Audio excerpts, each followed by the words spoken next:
Ulitin ko po, lahat po ng tao ay hindi po exempt sa investigasyon.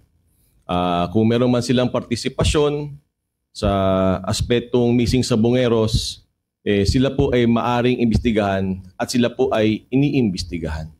So wala po tayong pakialam sa rango. It may be the lowest mammal, it may be the highest mammal. Basta po involved po sa missing Sabongeros case, we will look into it. Kung pagsabungin ng mga tao, ayokong to identify particular people, di ba? Especially ngayon na may mga bagay-bagay na nangyari. Let's just say na we are just investigating the Sabong case.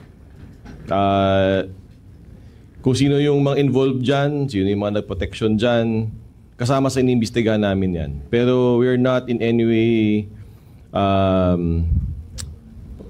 pinpointing, if you know what I'm trying to say, or targeting certain personalities. That's not the case. Ang ginagawa nating investigasyon factual. Ang ginagawa nating investigasyon exhaustive. Kasi yun ang dapat ang gawing investigasyon Pero it is not in any way to target certain person.